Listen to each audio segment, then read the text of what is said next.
Hola y bienvenidos. Hoy nos metemos de lleno en unas fuentes bien interesantes que nos compartieron. Tratan sobre un tema que siempre genera, debate y, seamos sinceros, mucha fascinación. Te refieres a esa tensión clásica. Exacto. La del príncipe azul, ¿no? El símbolo de la estabilidad, la bondad. Contra el lobo feroz, que es todo intensidad, riesgo, esa confianza que a veces, roza lo desafiante. Es un contraste muy potente, sí. Y lo curioso, como bien señalan estos materiales que estuvimos revisando, es que, aunque la cultura como que nos empuja hacia el príncipe como el ideal, Hay algo innegable, ¿no? Una atracción inicial, a veces muy fuerte, hacia ese otro arquetipo, el del lobo. totalmente. Entonces, la gran pregunta que surge de estas lecturas es, ¿qué hay detrás? ¿A qué responde esa atracción que parece, a veces un poco visceral? Exacto. ¿Por qué esa contradicción entre lo que se supone que deberíamos valorar y lo que muchas veces nos llama la atención primero? Para intentar entenderlo, vamos a desglosar lo que nos dicen las diferentes perspectivas que encontramos en los documentos. Psicología social, biología evolutiva, incluso algo de antropología. La idea es extraer los puntos clave, ¿cierto? Tratar de entender las capas que hay detrás de esta preferencia o al menos de esta atracción inicial. Esa es la misión. Y un punto crucial que las fuentes recalcan mucho, y creo que es importante decirlo desde ya, es diferenciar. Diferenciar bien entre esa chispa del principio, ese magnetismo casi, arrollador a veces, del lobo. Y otra cosa muy distinta que son las cualidades que se buscan y se valoran para una relación a largo plazo, ¿no? Exacto. Son como dos momentos, dos lógicas que pueden ser diferentes. Así que bueno, basándonos en la evidencia que tenemos aquí, vamos a intentar separar esos elementos. Perfecto. Pues venga, vamos a meternos de lleno en este fenómeno tan intrigante. Quizás deberíamos empezar por definir bien qué entendemos por lobo feroz, según lo pintan estos textos, porque no hablamos de alguien malo, necesariamente, ¿verdad? No, para nada. Es más bien un constructo, un arquetipo, un conjunto de rasgos que se perciben juntos. A ver. Los materiales lo describen de forma bastante consistente. Alguien con una confianza muy alta, que sí, a veces puede parecer arrogancia.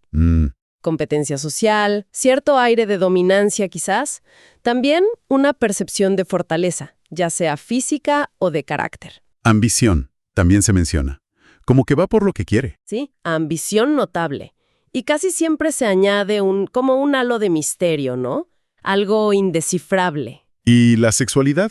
Se proyecta como intensa, apasionada. Exacto. Vaya, un cóctel bastante llamativo, sí. Sin duda. Y si lo miramos desde la biología evolutiva, como proponen varios de los artículos que revisamos, Ahí la teoría de la selección sexual, que viene de Darwin, pero que desarrollaron investigadores como David Boss, que se cita bastante. esa teoría nos da un marco explicativo fuerte, ¿no? Muy fuerte. Y aquí entra ese concepto que suena un poco técnico, quizá. Las señalas de buenos genes. Suena a frío, sí. Pero ¿cómo se aplica esto a la atracción por el lobo? Explícanos un poco. Bueno, visto desde esa lente evolutiva, rasgos como esa confianza extrema, la disposición a tomar riesgos o esa dominancia social Podrían interpretarse como... podrían interpretarse, claro, a un nivel subconsciente como indicadores de buena salud, de fortaleza, de alta calidad genética. O sea, señales de que esa persona tiene recursos o estatus para sobrevivir y, prosperar. Esa es la idea. Y por lo tanto, también sería un buen protector, un proveedor capaz, lo cual, evolutivamente hablando, Aumentaría las chances de supervivencia de la descendencia. Entiendo. Es una lógica un poco cruda vista hoy en día, pero eso sugieren las fuentes. esa es una de las hipótesis centrales que presentan, sí. Y muy ligada a esto, mencionan también otra idea, la hipótesis del hijo sexy. Del hijo sexy. A ver, ¿cómo es eso? La idea aquí es que la elección de pareja podría no centrarse solo en la provisión o protección actual, sino también en transmitir genes que hagan a los hijos varones más atractivos y exitosos reproductivamente en el futuro. O sea que al elegir al lobo, se estaría apostando a que los hijos hereden esa audacia, ese liderazgo, y tengan más éxito con las parejas en la siguiente generación. Exacto. Rasgos como la audacia o el liderazgo asociados al lobo encajarían perfecto en esa lógica de apuesta generacional a largo plazo. Qué interesante ese punto de los materiales. Que la atracción podría ser una apuesta no solo por la supervivencia directa, sino por el éxito reproductivo futuro, eligiendo rasgos rebeldes que, paradójicamente, darían ventaja. Precisamente. Y fíjate que los estudios empíricos que se citan, como esos trabajos transculturales de Bus que detalla uno de los artículos, Aportan evidencia. sí, van en esa línea. Confirman que, para relaciones estables a largo plazo, la bondad, la inteligencia, la confiabilidad, eso es lo más valorado. Consistentemente. Que serían más los rasgos del príncipe, digamos. Justo. Pero, y aquí está el pero interesante, en contextos de relaciones más cortas, o en esas fases iniciales de pura atracción, Ahí cambia la cosa. hay rasgos físicos asociados a la masculinidad, como mandíbulas marcadas, musculatura y conductas como la dominancia social, típicas del lobo, ganan mucho peso. Parece que la biología tiene un papel importante en esa primera impresión. Fascinante cómo estos ecos evolutivos podrían seguir ahí, ¿no? Influyendo. Pero claro, las fuentes no se quedan solo en la biología. No, por supuesto. La psicología individual y las dinámicas sociales son, enormes aquí. ¿Qué nos dicen al respecto? ¿Qué encontraron en los materiales? Muchísimo. Un punto clave que señalan es el contraste entre la predictibilidad y la novedad. Ajá. El arquetipo del príncipe, con su estabilidad, su bondad predecible, puede ser percibido por algunas personas o en ciertos momentos como, menos estimulante, como que le falta chispa. Mientras que el lobo es casi la personificación de la incertidumbre, del no saber qué esperar. Exacto. Y ahí, según entiendo de uno de los textos de psicología, es donde entra en juego la famosa ley de Jerkes-Dodson, la del nivel de activación o arousals. ¿Nos puedes recordar brevemente cómo funciona?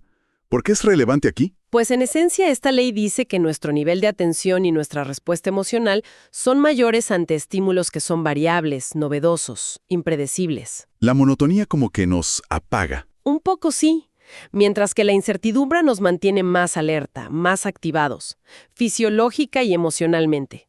Y una relación con un lobo, pues, promete esa variabilidad. Y esa activación fisiológica, eso nos lleva a otra teoría psicológica que aparece en los materiales. Una que siempre me ha parecido súper interesante, aunque un poco contraintuitiva. ¿La de la atribución errónea? Esa misma. La teoría de la atribución errónea de la excitación. Mencionan el famoso experimento del puente colgante, de Dotton y Aron. Es un clásico, sí. Y es muy bueno para ilustrar cómo nuestro cerebro puede, confundir sus propias señales. A ver, ¿cómo sería? La teoría sugiere que la excitación fisiológica, el corazón que late rápido, la respiración agitada, que se genera por una situación de tensión, de incertidumbre, incluso de un ligero peligro. Como el que puede evocar la figura del lobo. Exacto. Esa excitación puede ser erróneamente atribuida a la persona que está presente en ese momento. O sea que las famosas mariposas en el estómago podrían ser en parte una respuesta al nerviosismo o a la adrenalina de la situación. Que luego nuestro cerebro etiqueta como atracción intensa o pasión loca hacia esa persona. ¿Es así? Puede ser una mezcla compleja, obviamente, pero esa atribución errónea es un factor documentado. El cerebro busca una explicación para esa activación y la encuentra en la persona. Fascinante cómo funciona la mente. Y los textos apuntan a otro elemento psicológico más, el factor del desafío y la validación. Este punto me pareció muy, muy interesante en las lecturas. Es potente. La idea de que conquistar o conseguir la atención de alguien que se percibe como de alto estatus, deseable pero difícil de alcanzar. Justo eso. Como suele presentarse al lobo. Ganar su interés actúa como un refuerzo muy potente para la autoestima. Claro, obtener el interés de esa figura se vive como un logro personal, una validación. Si esta persona tan inalcanzable se fija en mí, debo ser especial. Exactamente. Mientras que el príncipe, que a menudo se percibe como más accesible o que muestra interés desde el principio, pues no ofrecería ese mismo premio de validación. No hay tanto desafío. Y esto creo que conecta con lo que algunas fuentes llaman el efecto bad boy, ¿no? El del chico malo. Sí, lo mencionan y señalan una asociación interesante.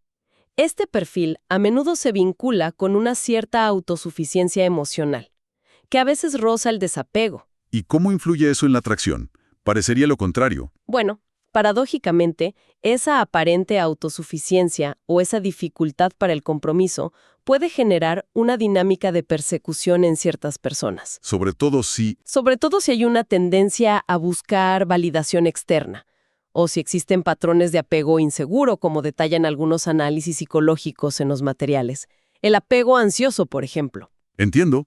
Se crea como un ciclo vicioso. La persona busca esa aprobación que parece esquiva, se esfuerza más, se pregunta, ¿por qué no le importo lo suficiente? ¿Qué estoy haciendo mal? Y esa búsqueda intermitente, donde a veces hay cercanía y recompensa, y a veces distancia y frustración, puede volverse psicológicamente muy adictiva. Es el principio del refuerzo intermitente, ¿verdad? Como las máquinas tragamonedas. Exacto. Esa intermitencia puede intensificar muchísimo la sensación de atracción, o incluso, como bien señalan algunos textos al analizar dinámicas más problemáticas, puede llevar a la obsesión. Uf, qué complejo. Bueno, hemos cubierto la parte biológica y la psicológica individual, que emergen de las fuentes. Pero los materiales le dan un peso enorme también a la cultura, a las historias que consumimos. Definitivamente. La influencia sociocultural es un pilar fundamental en toda esta explicación. Sería imposible ignorar cómo la cultura popular actual, el cine, la literatura, las series... Ha tomado este arquetipo del lobo feroz y lo ha reinventado, ¿no? Lo ha popularizado y en muchos casos lo ha romantizado bastante. Totalmente. Los ejemplos que citan las fuentes son clarísimos. Fenómenos globales como Crepúsculo, 50 sombras de Grey, la saga After, todos juegan con variaciones de este lobo moderno. ¿Y qué es lo que hacen estas narrativas, según los análisis? ¿Por qué funcionan tan bien? Bueno, lo que hacen de forma magistral es construir la figura del antihéroe redimido. El antihéroe redimido. Sí, ya no es el villano plano del cuento infantil. Ahora es complejo, a menudo está torturado por un pasado oscuro, es intensamente apasionado, magnético. Pero tiene una vulnerabilidad escondida. Y aquí viene la clave de la fantasía que vende, ¿no? Exacto. Es el amor de la protagonista, su comprensión única, su paciencia, lo que logra transformarlo, redimirlo, sacar su verdadero yo, que en el fondo es bueno, a la luz. Y ella es la elegida, la única capaz de hacerlo, la especial. Y esa narrativa, como recalcan los análisis culturales que leímos, es increíblemente potente, porque mezcla la adrenalina del peligro y la intensidad del lobo. Con la fantasía que debe estar muy arraigada de ser esa persona única capaz de domar o sanar a esa figura tan poderosa e intensa. Se vende porque apela a deseos muy profundos, de ser especial, de tener un impacto transformador en el otro. Tiene toda la lógica. Y claro, frente a este antihéroe complejo, vibrante, a veces torturado pero apasionante, las fuentes sugieren que el príncipe azul tradicional A veces puede quedar un poco desdibujado en comparación, ¿no? Puede parecer más pasivo, predecible, quizás hasta un poco insípido o falto de carácter en ciertas narrativas modernas. sí, en ese contraste, el lobo modernizado, a pesar de sus defectos, a menudo encarna una forma de masculinidad más tradicional, a veces hiperbólica. Fuerte, dominante, protector pero a su manera. Rasgos que todavía resuenan culturalmente como atractivos o deseables en ciertos contextos, a pesar de todos los cambios en los roles de género. Bien, creo que hemos recorrido las distintas capas que presentan las fuentes. La evolución, la psicología, la cultura. Si intentamos ahora sintetizar un poco, ¿cuáles serían las conclusiones clave que podemos sacar de este análisis de los materiales? Bueno, yo creo que una conclusión central es que esa atracción inicial por el arquetipo del lobo no es algo necesariamente superficial, ni irracional, ni patológico en sí mismo. Sino que responde a... Responde, como hemos visto, a una interacción bastante compleja de factores evolutivos, de mecanismos psicológicos y de narrativas culturales muy potentes que están, bueno, profundamente entrelazadas en nuestra sociedad. Pero y esto es algo que las fuentes machacan constantemente, y me parece vital. Hay que mantener esa distinción crucial. Fundamental. Una cosa es la atracción inicial, el interés a corto plazo, Y otra muy, muy distinta son los criterios para elegir una pareja estable, comprometida a largo plazo. Ahí las prioridades cambian radicalmente. Exacto. Los mismos estudios que identifican el atractivo inicial de ciertos rasgos del lobo, como los de Bus que mencionamos, Esos mismos estudios confirman de manera muy consistente que para relaciones duraderas y satisfactorias, la inmensa mayoría de las personas valora muchísimo más otros atributos. los del príncipe, básicamente. Sí, los asociados al príncipe, la bondad fundamental, la inteligencia emocional, la estabilidad, la confiabilidad, el respeto mutuo, la capacidad de apoyo. Parece que la fantasía esta del lobo redimido por amor, que es tan potente en la ficción, A menudo choca de frente con la realidad de la convivencia diaria, ¿no? lo que funciona para crear tensión y drama en una novela o una película. No necesariamente se traduce en una relación sana y sostenible en el día a día. Ese es un punto crítico que varios análisis en los materiales señalan con preocupación, que la narrativa cultural moderna, al amplificar y romantizar tanto esta figura y la fantasía de la redención, Puede generar expectativas poco realistas. Exacto. Y en el peor de los casos puede llevar a justificar o a minimizar comportamientos que en realidad son controladores o dinámicas de relación que son tóxicas. Hay un riesgo ahí. también es importante recordar, como indican las fuentes, que no estamos hablando de una regla de hierro, ¿verdad? Son tendencias generales. Claro, por supuesto. Las preferencias individuales varían enormemente. Dependen de la personalidad de cada quien, de sus experiencias de vida, de su madurez emocional, de sus metas en un momento dado. No hay un patrón único que aplique a todo el mundo. Entonces, mirando un poco hacia adelante y reflexionando sobre todo lo que exploramos en estos documentos, ¿qué desafíos o puntos clave nos quedan sobre la mesa? Varios. Uno que me parece muy importante a nivel personal y que se desprende de todo esto es el del discernimiento. ¿Discernir qué exactamente? ¿Cuándo aprender a distinguir? ¿Cuándo una atracción hacia la confianza, la pasión o la intensidad es algo estimulante y saludable dentro de la relación? ¿Y cuándo puede ser una señal de alerta? Cuando estamos respondiendo a una conexión genuina y cuando quizás a patrones más internos. Exacto. Cuando responde a patrones de apego inseguro, por ejemplo. Ese apego ansioso o evitativo que nos puede llevar a buscar inconscientemente relaciones complicadas o a sentirnos atraídos por la indisponibilidad del otro. Eso requiere un nivel de autoconciencia bastante considerable, ¿no? Muchísimo.